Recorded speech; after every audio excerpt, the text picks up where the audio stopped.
How do you prevent narcissistic grandparents from pushing boundaries and inserting themselves under the guise of generosity?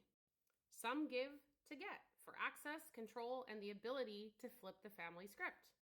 And if you suddenly push back against their generosity, you look ungrateful, unappreciative. That's not an accident, that's strategy.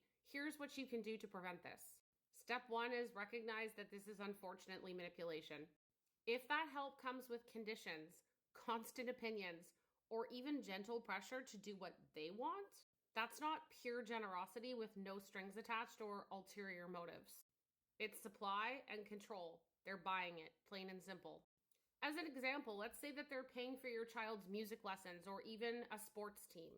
And then their terms of conditions are that they get to dictate your and your child's schedule or be in charge of all the decisions. Big red flag. The second thing you can do, and this one hits a little harder, is to notice and be aware of your own wounding in this family. If you're the scapegoat especially, you have those 3 core wounds. I've unpacked this in a full video. But if you're from a narcissistic family, you had to adapt specific behaviors to survive the system. There's likely enmeshment and in your conditioning a desire to please them or align with them. And that help can feel like relief almost, and that's understandable to want help as a parent, which makes saying the word no to them, which they don't like, or simply saying this doesn't work for us feel terrifying, wrong, or even impossible. And that is by no means failure on your part. It's history and generational patterns repeating. Naming it softens that and gives you the space to choose differently moving forward.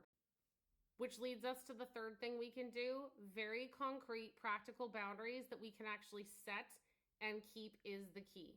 And this is really tough with a narcissistic family member who's essentially allergic to boundaries and likely wired you to feel wrong for setting any in the first place. You get to decide how involved they are. Pick what feels safest for you and your family.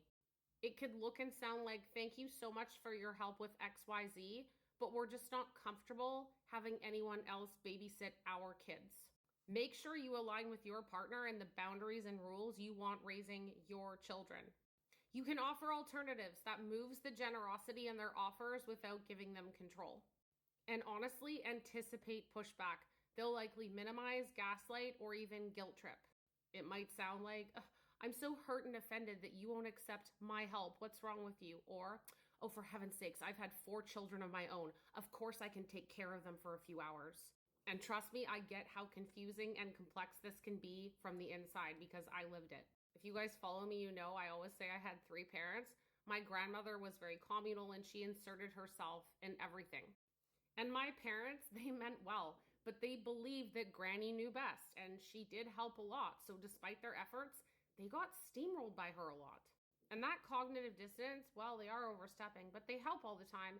It's real, it's messy, and it can make you feel like you're being ungrateful or even betraying them. You don't owe them unlimited access to you and your children or control just because they offered financial support. So many of us from this family get stuck in the trap of believing that we should, and that's by design. Sadly, at the end of the day, relationships with a narcissist are transactional. Remember that.